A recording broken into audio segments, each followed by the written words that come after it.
जब भी नवाब मलिक जी का नाम सुनता हूं तो 2019 में चले जाता हूं। और 2019 में इसलिए चले जाता हूं क्योंकि सुबह सुबह जब चुनाव के नतीजे आ गए थे विधानसभा चुनाव के, तो हर सुबह नवाब मलिक जी की ओर से कोई शायरी, कोई शेर, कोई कविता जो है उनके ट्विटर हैंडल पर पढ़ने मिलती थी। फिर बाद में उसका जवाब देते थे संजय राउत। तो नवाब मलिक और संजय राउत ये वो दो नेता थे जिन्होंने की बड़ी अहम भूमिका निभाई थी महाविकास आघाड़ी की सरकार बनाने में। तो हमने अब से कुछ देर पहले संजय राउत जी को सुना। अब नवाब मलिक जी हमारे साथ हैं। नवाब जी, सबसे पहले तो आपसे ये जानना है कि आपका क्या आकलन है। एनसीपी कभी भी मुंबई की पार्टी नहीं मानी गई। आपके ऊपर एक बहुत बड़ी जिम्मेदारी है कि मुंबई में एनसीपी की प्रेजेंस को खड़ा किया जाए। कितनी सीटों की उम्मीद कर रहे हैं आप? नहीं, देखिए, ये बात सच है कि 2002 में पहला चुनाव एनसीपी ने लड़ा पार्टी बनने के बाद। उस समय हमारी 14 सीटें आई थी।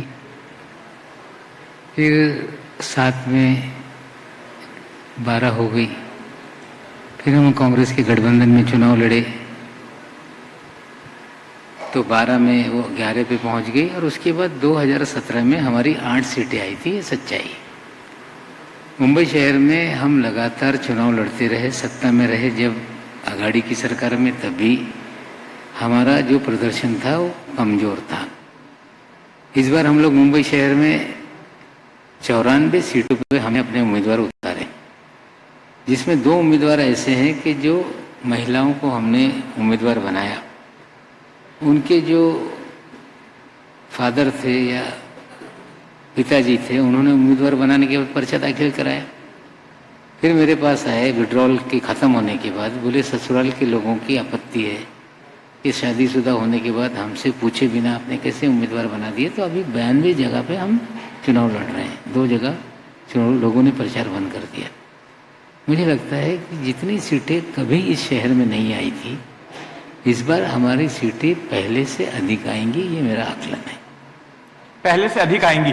लेकिन नवाब जी, एक बात बताइए, एनसीपी की पहचान एक मोटे तौर पर पश्चिम महाराष्ट्र की पार्टी की रही है। और अगर शहरी इलाकों की बात करें, खास करके मुंबई जैसे शहरी इलाकों की, तो यहां पर कांग्रेस की तरह आपका भी वोटर बेस जो है वो मुस्लिमों पर और दलितों पर आधारित रहा है। अब इन वोटों को क्लेम करने के लिए और भी पार्टियां हैं मुंबई में। एआईएमआईएम भी अपने उम्मीदवार उतार रही है, समाजवादी पार्टी उतार रही है, कांग्रेस अलग लड़ रही है, और आपके साथ जो अजीत पवार वाली एनसीपी है वो भी मैदान में है। तो ऐसे में लगता नहीं है कि एक अनार और 100 बीमार। अगर दलित वोटों की भी बात करें तो रिपब्लिकन पार्टी भी है, वंचित बहुजन आघाड़ी भी है। तो ऐसे में आपको क्यों लग रहा है कि आपकी पार्टी की सीटें पहले से ज्यादा बढ़ेंगी? देखिए, ऐसा है कि हमें लगता है कि चुनाव का जो आकलन करने वाले लोग हैं वो किस तरह से करते हैं वो उनकी अपनी बात है। इस शहर में कोई पार्टी ये दावा नहीं कर सकती कि हमारी बयार है या पूरे एक शहर में हम स्वीप कर रहे हैं। शहर के 227 जो वार्ड हैं उसकी भौगोलिक परिस्थिति, उसकी जातीय समीकरण, वहाँ पे काम करने वाले कार्यकर्ताओं का जो हर दिन काम है, तो मुझे लगता है कि इस शहर में अलग अलग वार्डों में अलग अलग समीकरण है। हम जहाँ पे चुनाव लड़ रहे हैं, कुछ सीटों पे हमारी सीधी लड़ाई भारतीय जनता पार्टी से है, कुछ सीटों पे हम शिंदे सेना के खिलाफ हम मैदान में हैं, कुछ सीटों पे एकाध सीट पे कांग्रेस हमसे हम लड़ रहे हैं। तो हमें लगता है कि, और मैं ये भी आज बता दूं कि बहुत सारी ऐसी सीटें हैं जो शिंदे साहब की सिटिंग सीटें हैं, उन पे हम चुनाव जीतेंगे। कुछ भारतीय जनता पार्टी की सिटिंग सीटों पे हम चुनाव जीतेंगे। तो ये जो चुनावी गणित लोग गिनते हैं कि ये जात, ये धर्म, ये भाषा, ये प्रांत, हमें लगता है वो सारे गणित फेल हो जाते हैं। आज हम लोग मुंबई शहर में हमने उम्मीदवार बनाए हैं 92, तो उसमें अधिकांश मराठी भाषी के उम्मीदवार हैं। उसमें भी जो रिजर्व कॉन्स्टिट्यूएंसी है उसमें हमारे उम्मीदवार ज़्यादा लड़ रहे हैं। हम उत्तर भारतीयों को हमने 13 जगह उम्मीदवार बनाया है। हमने ईसाइयों को 3 जगह पे उम्मीदवार बनाया है। हमें तमिल बोलने वालों को उम्मीदवार बनाया, हमने मुसलमान उम्मीदवार बनाए, हमने हर जाति, धर्म, भाषा, प्रांत के लोगों को उम्मीदवार बनाए हैं। कुछ लोगों को लग रहा है कि धार्मिक ध्रुवीकरण के नाम पे वोट हो जाएगा। कुछ लोगों को लग रहा है कि मुसलमानों के विरोध में कुछ मुद्दों को उठाकर चुनाव अलग हो जाएगा, तो हमें लगता है ये आकलन लोगों का गलत है। जब आप चुनावी नतीजे देखोगे तो 3 बगल बगल के वार्ड में 3 अलग अलग पार्टियां जीतेंगी, इस तरह की परिस्थितियां हैं। लेकिन नवाब जी, आपकी पार्टी महायुति की सदस्य एक घटक दल है महायुति का। अब महायुति के जो बाकी के दोनों घटक दल हैं बीजेपी और शिवसेना, उन्होंने तो मुंबई में गठबंधन कर लिया, लेकिन आपके साथ बात क्यों नहीं बन पाई? आपकी पार्टी अलग थलग क्यों पड़ गई? आपकी पार्टी अलग क्यों चुनाव लड़ रही है? शिवसेना और बीजेपी साथ में लड़ रहे हैं, नहीं अलग, और राज्य में आप लोग साथ में हैं, केंद्र में साथ में हैं, तो फिर मुंबई में अलग क्यों हैं? बाकी दोनों तो हर जगह साथ हैं। देखिए मुंबई में ही हम अलग हैं ऐसा नहीं, हम पूना, पिंपरी चिंचवड़, परभणी, सांगली, थाना, कई, चंद्रपुर, संभाजी नगर, कई जगह पे हम अलग ही चुनाव लड़ रहे हैं। 29 में से अधिकांश जगह पे हम अलग चुनाव लड़ रहे हैं। लेकिन मुंबई शहर की जब बात होती है, हमारे कार्यकर्ताओं का एक पहले से ही ये मांग थी कि हम अलग चुनाव मैदान में जाएं। हम तो और सीटों पे चुनाव लड़ना चाहते थे, लेकिन पार्टी के नेताओं ने कहा कि ज़्यादा सीटें मत लड़ो, मर्यादित सीटों पे चुनाव लड़ो, तो हमने कम सीटों पे चुनाव लड़ा। अब सवाल ये है कि 2 लोग इकट्ठा आ गए, आपको साथ में क्यों नहीं लिया? तो पार्टी हमारी पहले से अलग चुनाव लड़ना चाहती थी।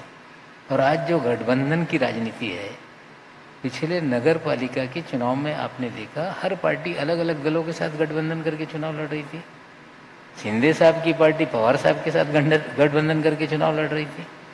तो अलग अलग जगह पे अलग अलग तरह से लोग चुनाव लड़ते रहे, और इस बार भी पवार साहब के साथ जो शरद पवार साहब हैं उनके साथ पूना, पिंपरी चिंचवड़, परभणी, सांगली में हमारा गठबंधन है। आज मुंबई शहर में वो अलग लड़ रहे हैं, हम अलग लड़ रहे हैं। लेकिन गठबंधन पिछले चुनाव में, इस चुनाव में अलग अलग जगह पे अलग अलग तरह के थे। अब ये जो एक गणित है, कोई कह रहा है कि महापौर हमारा बनेगा, मुझे लग रहा है कि किसी को स्पष्ट रूप से बहुमत नहीं आ पाएगा। अगर ये परिस्थिति बन गई कि हमारे बिना कोई बहुमत किसी को नहीं मिला है, तो जो लोग दावा कर रहे हैं कि हमारा महापौर बनेगा, तो हम दावा कर देंगे हमारा बनाइए, हमें आप समर्थन कीजिए। अगर एक सीट से मधु कोड़ा झारखंड के मुख्यमंत्री बन सकते हैं, तो 25-30 सीट वाली पार्टी हम अपना महापौर बनाने की मांग आगे रखेंगे। लेकिन नवाब जी, मुंबई में गठबंधन नहीं हो पाया आपकी पार्टी का महायुति में, इसके पीछे सियासी गलियारों में एक चर्चा भी यह है कि उसकी वजह आप भी रहे हैं कि बीजेपी को आप मंजूर नहीं थे। आपके खिलाफ जो आपराधिक मामला हुआ और जो ये कहा गया कि डी कंपनी के साथ में आपके जो कथित रिश्ते थे, और उसकी वजह से जो बीजेपी के लोग आरोप लगाते रहे आपके खिलाफ, जो मुहिम चली थी, तो एक वो बड़ी वजह रही जिसकी वजह से बीजेपी ने आपसे मुंबई में कन्नी काट ली। देखिए ऐसा है कि जो न्याय प्रविष्ट है, मैं केस के बारे में कुछ कहूँगा नहीं। हमें लगता है उन्होंने क्यों हमसे दूरी बनाई, वो उसका जवाब देंगे। हम तो अकेले चुनाव लड़ना चाहते थे। भारतीय जनता पार्टी अगर कुछ बात आज कर रही है, कल उस पर कायम रहेगी, ये आपको विश्वास है? इस नगर पालिका के चुनाव में आपने देखा होगा कि कांग्रेस मुक्त भारतीय जनता पार्टी देश बनाना चाहती थी। कांग्रेस के साथ अमरनाथ में उन्होंने गठबंधन कर लिया। चुपके चुपके, चोरी चोरी प्रेम था कुछ पार्टियों का। अब खुल्लम खुल्ला प्यार करेंगे हम दोनों आकोट में, अवैसी साहब और भारतीय जनता पार्टी साथ में है। तो हमें लगता है बीजेपी जो बोल रही है उस पर कायम रहेगी कि नहीं। अगर हंग परिस्थिति रही तो हम अपना महापौर बनाएंगे, ये मैं आपको आज कह रहा हूँ। और सबको हमारा समर्थन करना पड़ेगा। अगर जो भी हमारा समर्थन करेगा, हम उसका महापौर कौन होगा? मराठी होगा, मुस्लिम होगा? मुंबईकर होगा, मुंबईकर। महाराष्ट्र। लेकिन आज तो चर्चा हो रही है ना कि महापौर हिंदू होगा, महापौर मराठी होगा। फिर बीजेपी के एक नेता कृपाशंकर सिंह जी ने मीरा भाईंदर में कहा कि वहां का महापौर हिंदी भाषी भी हो सकता है। कौन होगा महापौर? अगर एनसीपी महापौर बनवाती है तो कौन महापौर होगा? ऐसा है कि मुंबई में रहने वाला हर आदमी जो नागरिक है, उसी में से जो जीतेगा वो महापौर बनेगा, ये सच्चाई है। अब महाराष्ट्र के मराठी मुद्दे पर अगर सेना मन से चुनाव लड़ रही है, तो बीजेपी हिंदू हिंदू तो हमेशा बोलते रही, लेकिन मजबूरी में मराठी भी बोलना पड़ रहा है उनको। लेकिन मैं ये मानता हूं कि महाराष्ट्र का गठन भाषा के आधार पर राज्य बना, और जो महाराष्ट्र में जन्मा हुआ है वो सब मराठी है। या महाराष्ट्र के बनने के पहले जो लोग इस शहर में रहते हैं वो भी मराठी हैं। लेकिन 15 साल की जो एक वो बनी हुई है कि जो डोमिसाइल जिसके पास है वो सारे लाभ ले सकता है। हमें लगता है इस मुंबई को बसाने में, मुंबई को आगे बढ़ाने में सभी जात धर्म के लोगों का प्रयास रहा है। उत्तर भारतीयों का भी पसीना इस शहर में बहा तो ये मुंबई का विकास हुआ।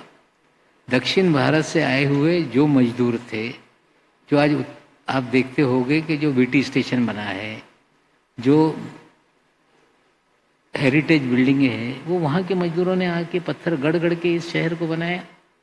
इस शहर में सभी का खून पसीना बहा है, तब ये शहर मुंबई दुनिया की एक पहचान देने वाला शहर बना, देश की आर्थिक राजधानी बनी। तो जो लोग धर्म के नाम पे इस शहर में रहने वाले लोगों को बांट रहे हैं, या जो लोग भाषा और प्रांत के नाम में इस शहर में रहने वाले लोगों को बांट रहे हैं, ये उनकी राजनीतिक मजबूरी है। हम और हमारी पार्टी ये मानती है मुंबई में रहने वाला हर नागरिक ये मुंबई वासी है, मुंबई में वोट देगा, अपने लोगों को चुनेगा, और जो भी मेयर बनेगा वो मुंबई वासी और मुंबई का वोटर या जो जीत के आएगा वो बनेगा। धार्मिक आधार पर, भाषा के आधार पर जो राजनीति की जा रही है वो मात्र वोटों को हासिल करने का, पोलराइज करने की राजनीति चल रही है। नवाब जी एक बात बताइए, बात चूंकि मुंबई की हो रही है, आपकी पार्टी की स्थापना 1999 में हुई, कांग्रेस से अलग हटकर आपने पवार जी के साथ पार्टी बनाई एनसीपी। 28 साल हो चुके हैं, इन 28 सालों में एनसीपी मुंबई में अपना वजूद क्यों नहीं कायम कर पाई? नहीं, देखिए ऐसा है कि मैं थोड़ा सा सच बात करना चाहता हूँ। मुंबई जो समझता है उसको कभी अधिकार ही नहीं दिया गया। जो हमारे यहाँ मंत्री बनते रहे, पालक मंत्री बने, जो ग्रामीण क्षेत्र से जीत के आते हैं, मुंबई के प्रश्न क्या है, ऐसे लोगों को मुंबई की जिम्मेदारी दी गई, वही मुंबई को डिक्टेट करते रहे। मुंबई की भौगोलिक परिस्थिति, मुंबई की झुग्गी झोपड़ी में रहने वाला कौन है, क्या उसकी समस्या है, कौन सी लीडरशिप को आगे बढ़ाना चाहिए, ये बहुत सारी कमियां पार्टी में रही, जिसकी वजह से मुंबई में पार्टी बढ़ नहीं पाई। और कहीं ना कहीं कांग्रेस के रहते हुए भी हम लोगों को स्कोप कम था। लेकिन जिस तरह से कांग्रेस का पतन हो रहा है, मैं आज आपको साफ तौर पे कह देता हूं कि नतीजे आएंगे, कांग्रेस से अधिक सीटें हम जीतेंगे। और जब कांग्रेस कमज़ोर हो रही है तो हमारे लिए एक स्पेस खड़ा हो रहा है। हमें लगता है कांग्रेस के कमज़ोर होने के कारण हम जिस तरह से और भी महाराष्ट्र के इलाकों में जहां कांग्रेस कमज़ोर हो गई, हम लोग एक ऑल्टरनेट के रूप में उन जिलों में हम लोग वहां उभरे हैं। हमें लगता है कांग्रेस शहर में कमज़ोर हो रही है, तो हमें अल्टरनेट के रूप में एक मौका है पार्टी बढ़ाने का। हम आने वाले दिनों में पार्टी को इस शहर में मजबूत करेंगे। नवाब जी, जब जुलाई 2023 में जब एनसीपी में अजीत पवार ने बगावत की, जब पार्टी दो धड़ों में बंट गई, तो आपके सामने चॉइस थी कि आप शरद पवार जी के साथ जाएं या अजीत पवार के साथ जाएं। कुछ वक्त तक तो बड़ा सस्पेंस रहा कि आप किसके साथ छोड़कर अजीत पवार के साथ जाना क्यों चुना? देखिए, जब हम लोगों पे संकट था तो उस समय मेरी दोनों बेटियां हर नेताओं के पास जाके जो भी परेशानी रहती थी उनके पास रखती थी। लेकिन उस संकट समय में अजीत पवार जी ने जिस ताकत से हम लोगों के साथ दिया, बीजेपी के बाद सरकार में चले गए, उस समय की बात नहीं करता हूँ, जब अपोजिशन में थे, अपोजिशन लीडर थे, तब भी बहुत सारी चीज़ें होती थी, अंदरूनी वो बातें मैं सामने नहीं रखना चाहता। लेकिन दादा का जो हम लोगों को समर्थन था, ये ताकत से हमारे साथ खड़े थे। जब मैं रिहा हुआ, घर आया, तो घर वालों से चर्चा की कि हम लोगों को कोई फैसला तो लेना पड़ेगा। तो परिवार की मेरी दोनों बेटियां, मेरे परिवार के लोग, बच्चे, सभी लोगों का ये कहना था कि राजनीति में उतार चढ़ाव आते रहते हैं, लेकिन जो आपके साथ संकट में खड़ा रहा, आपकी ये दायित्व बनता है, जिम्मेदारी बनती है कि आप उसके साथ खड़े रहो। फिर हमने निर्णय ले लिया कि अजीत पवार के साथ रहेंगे।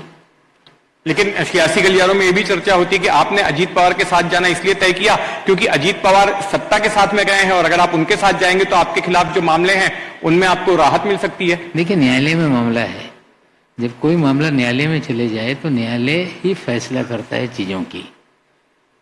कोई न्यायालय का फैसला कोई दल बदल लेगा, किसी नेता के बोलने से फैसले बदले जाएंगे, मैं ये नहीं मानता। अब मामला न्यायालय में है, वो चीज़ें चलेगी। दादा एक ऐसा नेता है जिसके साथ खड़ा रहता है तो वो ताकत से खड़ा रहता है। आज कितनी भी विरोध के बाद मुझे विधानसभा में उन्होंने उम्मीदवार बनाया, कितने विरोध के बाद जिम्मेदारी मेरे पास उन्होंने दे दी। तो हमें लगता है ऐसा नेता जो आपके साथ ताकत से खड़ा रहता है उसके साथ आपको खड़ा रहना चाहिए। और मुझे लगता है कि अजीत पवार जी जिस तरह की राजनीति करते हैं कि ऐसा नहीं कि किसी को कुछ बोल देंगे और बाद में कुछ अलग तरह की बात करेंगे। हमें लगता है स्पष्ट बोलने वाले, खुली राजनीति करने वाले नेता हैं और हम लोग उनके साथ हैं। नवाब जी, एक आखिरी सवाल है आपसे। अभी हाल के महानगर पालिका चुनाव में हम देख रहे हैं कि अजीत पवार जी लगातार बीजेपी को टारगेट कर रहे हैं, आरोप भी लगा रहे हैं, उनकी ओर से कई बयान भी दिए गए बीजेपी के अगेंस्ट में, और इस हद तक दिए गए कि बीजेपी के महाराष्ट्र प्रमुख रविंद्र चौहान को उनको याद दिलाना पड़ा कि आप गठबंधन धर्म मत भूलिए। तो इसके पीछे की कहानी क्या है? क्या ये सब कुछ अजीत पवार बीजेपी के आला नेतृत्व की सहमति से कर रहे हैं कि हम आपके खिलाफ इस तरह की बयानबाजी करेंगे, या फिर कोई अलग राह पकड़ने के लिए वो कोई जमीन तैयार कर रहे हैं? नहीं, मैं उसके बारे में तो मैं कोई आज टिप्पणी करना मेरे लिए उचित नहीं है। लेकिन ये बात सच है कि पूना की धरती, पिंपरी चिंचवड़ जो दोनों शहर हैं, इनको एक स्वरूप देना, एक अलग तरह की पहचान बनाने में अजीत पवार जी का सबसे बड़ा रोल है। चाहे वो आईटी हब बने, चाहे एजुकेशन हब बना हो, या पिंपरी चिंचवड़ जो एक शहर जो गांव की तरह था उसको एक अंतर्राष्ट्रीय दर्जे का शहर बनाने में अजीत पवार जी ने बड़ी भूमिका निभाई। हमें लगता है कि जहां गलतियां हुई होंगी पिछले 9 साल से, तो बीजेपी दोनों जगह पे सत्ता में है, या 5 साल चुने हुए लोगों ने चलाया, या 4 साल उसके बाद एडमिनिस्ट्रेटर बैठकर सरकार वहाँ चलाता रहा, सरकार के माध्यम से चला। तो हमें लगता है दादा ने जो काम किए या इन 9 सालों में जो गलत काम की हुए हैं, तो निश्चित रूप से जब आप चुनाव लड़ रहे हैं तो जो सच्चाई है या जो गलतियाँ हुई है उसको जनता के बीच में ले जाना। उन्हीं चीज़ों को अगर वो लेके जा रहे हैं लोगों के बीच में, तो लोगों को समझना पड़ेगा जो गलत है तो गलत अगर कोई बोल रहा है तो उससे नाराज होने की उन्हें क्यों जरूरत है। धन्यवाद नवाब जी। हमारे पास सवाल तो ऐसे बहुत हैं, लेकिन समय सीमित है, इसलिए इस बातचीत को यहीं खत्म करना पड़ रहा है। बहुत बहुत शुक्रिया। धन्यवाद।